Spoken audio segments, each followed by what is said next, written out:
kawan-kawan semuanya, bagaimana kabar hari ini? Semoga baik-baik saja. Alhamdulillah, luar biasa. Allahu Akbar. Semoga dimudahkan segala urusan dan keinginannya Allah Subhanahu wa Ta'ala. Dan kita dituntut untuk harus bisa mengetahui apa itu media pembelajaran. Ya. Supaya kita bisa mengetahui apa itu media pembelajaran, maka kita harus banyak untuk mencari informasi apa arti dan apa itu media pembelajaran. Kawan-kawan sekalian, untuk memotivasi diri kita dalam kita mengetahui media pembelajaran, maka kita perbanyak untuk mencari info. Masuk ke tadi ya.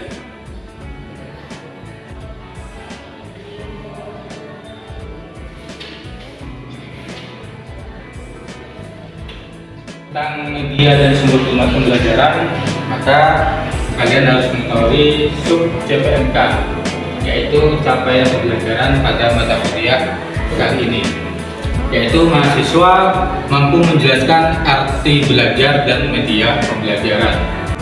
Kita bahas, yaitu yang pertama, arti untuk mencari tahu apa itu sumber dan media pembelajaran.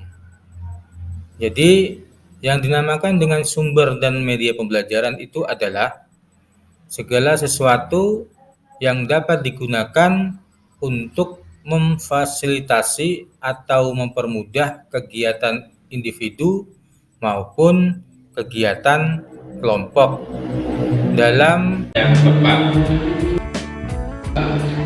Sumber dan Oke, kawan-kawan semuanya, di dalam sumber dan media pembelajaran itu terdapat dua macam sumber belajar. Yang pertama itu ada sumber belajar yang dirancang atau by design, yaitu sumber belajar yang mana sebelum melakukan pembelajaran itu harus dirancang dulu atau melakukan sebuah perencanaan dalam pembelajaran. Sedangkan yang kedua yaitu sumber belajar yang dimanfaatkan by utilization.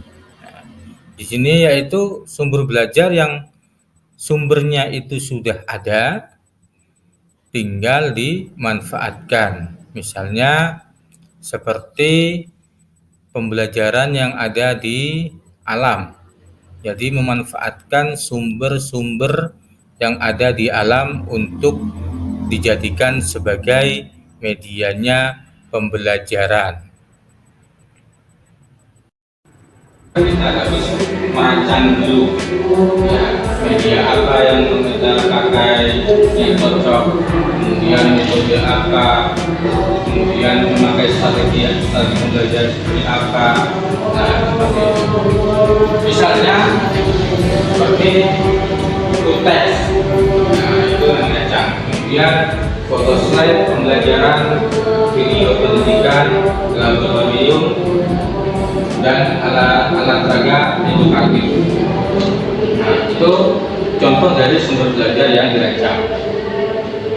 Kemudian kalau sumber belajar yang dimanfaatkan itu adalah tidak secara khusus dipersiapkan untuk keperluan instruksional, tapi tersedia atau memang sudah ada atau dapat diperoleh karena memang sudah ada di alam dan di lingkungan, serta dapat digunakan untuk kepentingan belajar dan pembelajaran dalam mencapai tujuan pendidikan atau pembelajaran. Jadi apa itu fungsi media pembelajaran? Di sini ada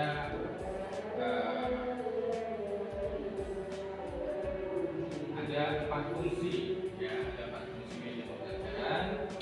Yang pertama, dapat memperjelas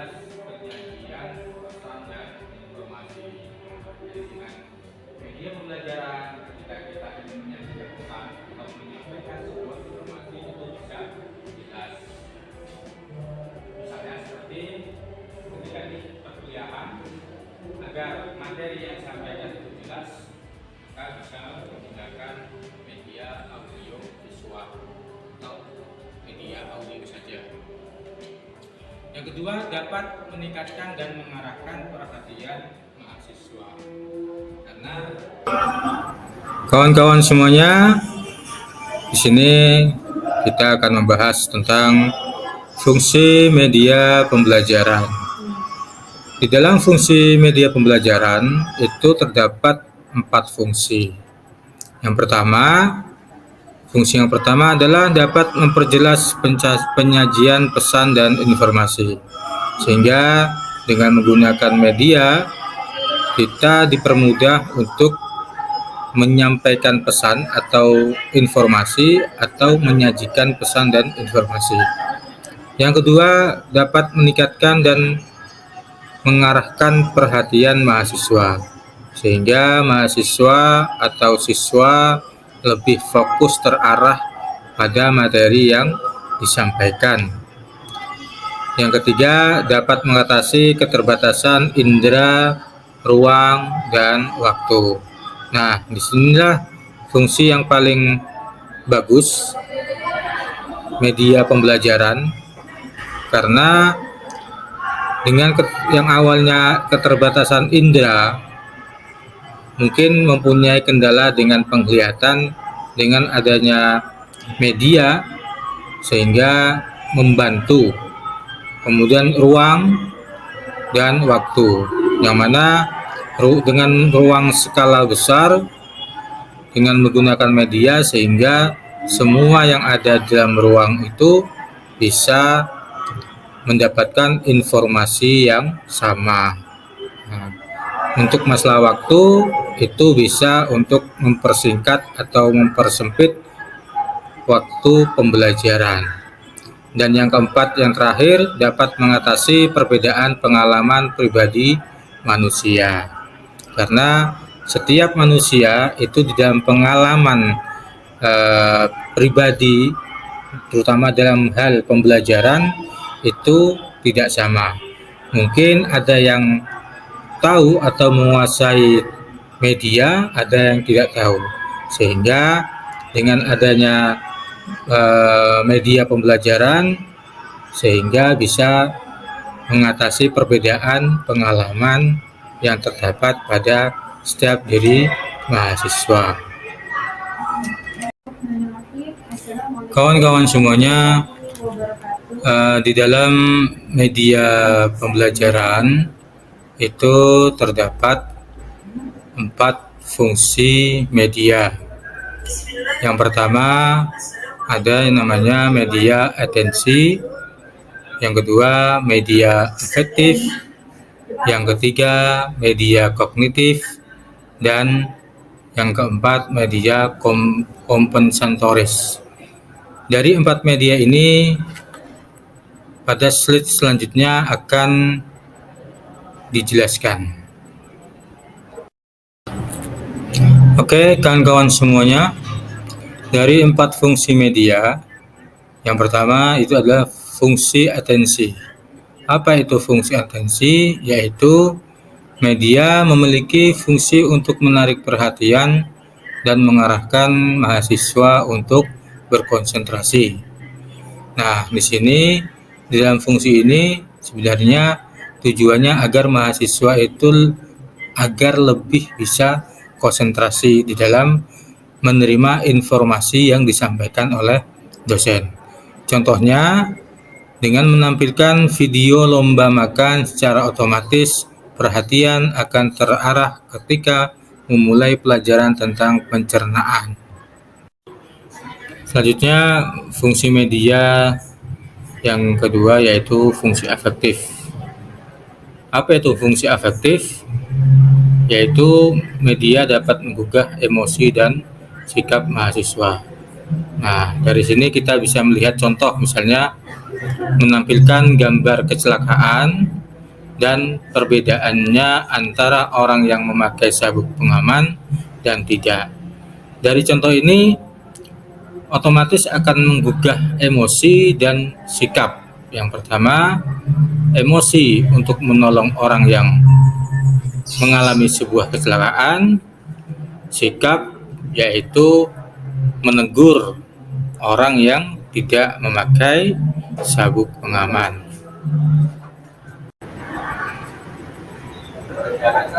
Yang ketiga dari fungsi media yaitu fungsi kognitif. Apa itu fungsi kognitif? Yaitu media dapat memperlancar tujuan pembelajaran, yaitu dengan meningkatkan keterserapan atau memudahkan menyerap, memahami informasi. Nah, misalnya itu seperti dengan simulasi komputer, mahasiswa dapat melihat bagaimana gerakan partikel tumbuhan dan bagaimana pengaruhnya kepada sistem. Sehingga dengan fungsi kognitif ini, mahasiswa dipermudah atau mudah dalam memahami atau menyerap informasi yang disampaikan. Misalnya, yaitu dengan alat peraga atau kemudian mahasiswa lebih mudah mempelajari konsep fisika. Ya contohnya seperti tadi itu, ya. Nah, fungsi kompensator ini contohnya itu yang seperti ini. Nah, ini. Jadi ini adalah salah satu contoh dari alat peraga.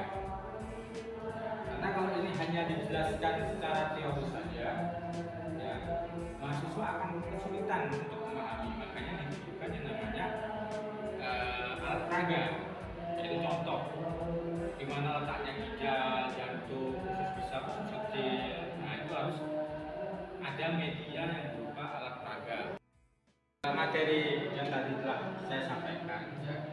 Di sini kita bisa mengetahui apa itu manfaat, kemudian fungsi, ya, apa itu manfaat, kemudian fungsi, kemudian klarifikasi media, nanti akan dibagi menjadi 8 klarifikasi media, ya. Kemudian ada klarifikasi media pembelajaran. Selanjutnya tentang dan fungsi yang keempat dari fungsi media yaitu fungsi kompensentoris. Apa itu fungsi kompensentoris? Yaitu membantu yang lemah dalam menangkap informasi, mengorganisasi informasi, dan memahami sesuatu yang abstrak. Contohnya dengan menggunakan alat peraga. Alat peraga sendiri itu adalah alat yang digunakan untuk membantu memudahkan memahami suatu konsep secara tidak langsung, termasuk dalam kelompok ini antara lain adalah alat peraganya yaitu menggunakan model, kartu, dan poster. Kawan-kawan semuanya, di dalam media pembelajaran itu terdapat beberapa manfaat yang terdapat di dalam media. Manfaat yang pertama yaitu menyampaikan materi menjadi lebih baku dan mendapatkan pesan yang sama, sehingga informasi yang disampaikan dan ketika sampai kepada mahasiswa itu tidak berbeda, melainkan sama. Yang kedua, pembelajaran lebih menjadi menarik karena di dalam media banyak hal-hal baru atau yang menarik, yang mana ketika pembelajaran itu hanya dilakukan dengan diskusi saja atau dengan metode ceramah saja, maka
menimbulkan kejenuhan.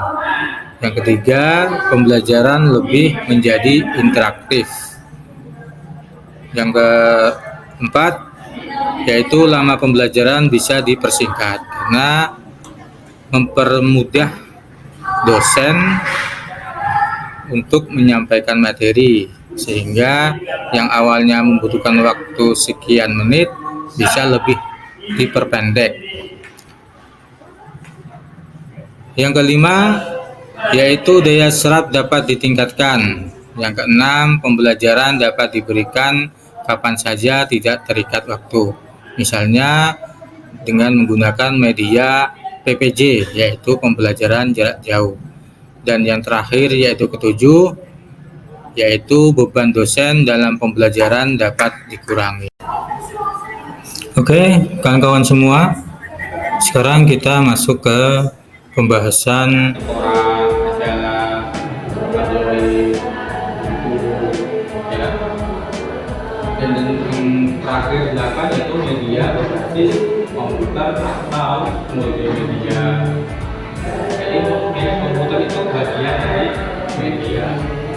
Jadi inilah 8 klasifikasi yang ada dalam media. Yang pertama ini adalah media asli dan tiruan. Dengan klasifikasi apa aja itu media asli dan tiruan? Yang pertama itu yang tidak diproyeksi atau yang tidak diproyeksikan. Kemudian yang diproyeksikan, ya. Kemudian audio, multimedia berbasis komputer. Kemudian multimedia kit, maksudnya multimedia kit itu multimedia khusus buat anak-anak.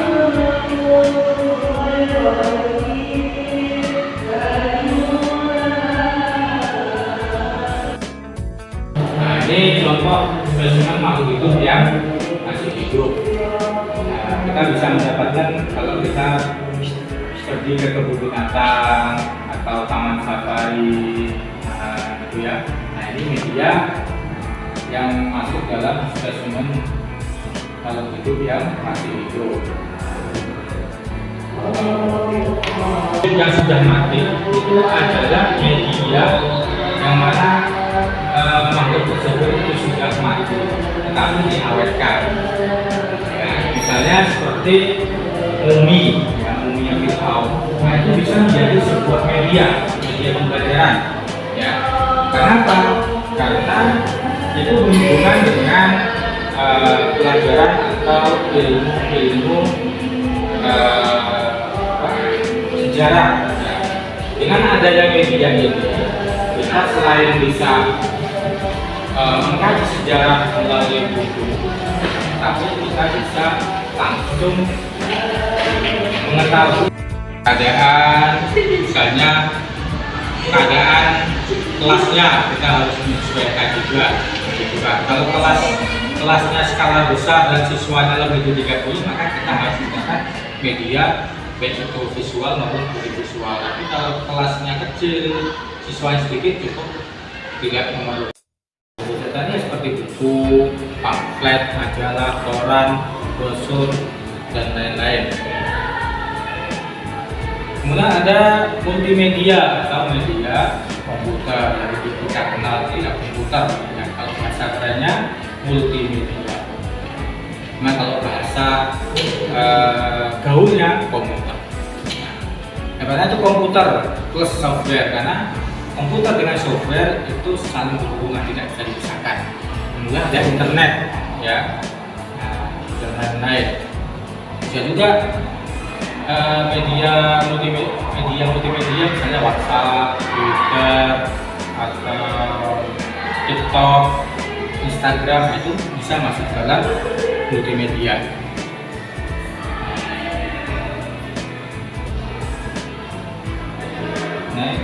Nah, di dalam media multimedia atau media komputer ini di dalamnya meliputi seperti komputer yang berhubungan dengan software, karena antara komputer dengan software itu sudah menjadi satu paket dan tidak bisa dipisahkan.